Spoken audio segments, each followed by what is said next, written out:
So joining me now by phone is former New York City Police Commissioner Bernard Kerik. Good to have you with us this evening, sir. Obviously a sad day for all New Yorkers.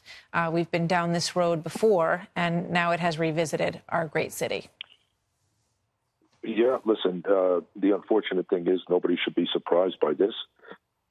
These people constantly, whether it's ISIS or Al-Qaeda or any of these radical Islamic extremist groups, they're constantly promoting what they're going to do, how they're going to do it.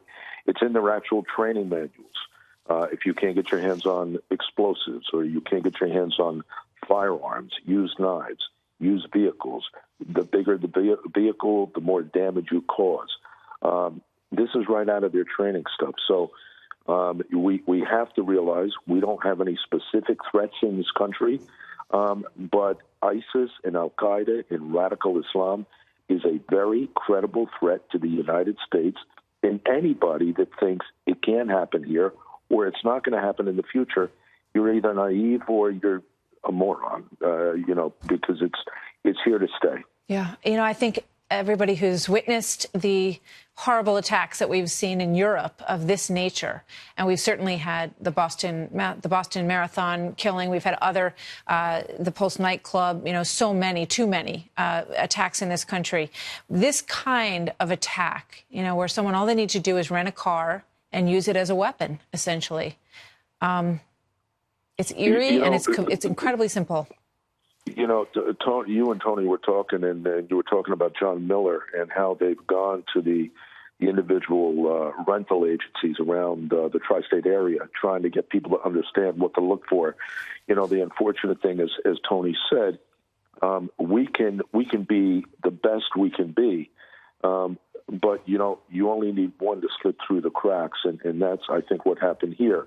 Fortunately for us, unfortunately, it's New York City, but fortunately, it's New York City, and we have better resources. We have more resources. We have more personnel. We have a joint terrorist task force that is probably the most superb in the world. So we'll get to the bottom of this. Yeah. We'll figure it all out. We'll make sure that we're on top of it. But at the end of the day, you're going to have things like this that slip through the cracks. Well, let me ask you this. Our intelligence. Bernie, let me ask you this, because, we all remember the controversy when Commissioner Kelly was in charge, and there were sort of more relaxed rules, for lack of a better way of putting it, in terms of scoping out people who could potentially be dangerous in communities around New York City, in New Jersey, in New York City. Tell me what your feeling is about how we approach that now under the current administration, and what, if anything, needs to change. The thing that needs to change, the one dynamic that needs to change, is political correctness. Stop the political correctness. The reality is, you're not racial profiling when you're looking for terrorists. You're criminal profiling. That's what you're doing. You're looking for certain people that do certain things, that associate with certain people, that live in certain areas, that attend certain mosques. You have a basic idea of what you're looking for, and you go find them. You look for them. You interview people. You collect intelligence.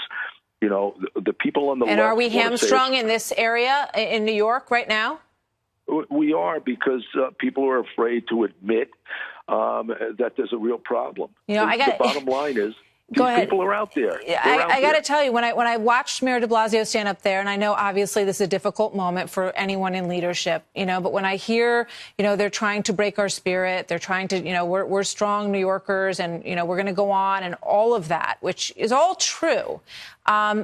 It does make you sort of want to shake your head and say, are we really doing all we can? Okay. I mean, it's Martha, a common.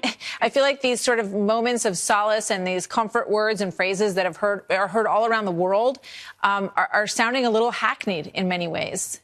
Here's what the mayor didn't say, and many leaders will not say. They're going to kill us if we don't kill them. That's what he didn't say. That's the reality. This is a war. It's a war they started many, many years ago, and the war's not going anywhere unless we end it. Yeah. And the only way to end it, there's no diplomatic solution. This isn't a conventional enemy. They don't wear a uniform. They don't belong to a state. You're either going to kill them or they're going to kill us. And that's the only way you can deal with this. Bernard Kerik, thank you very much, sir.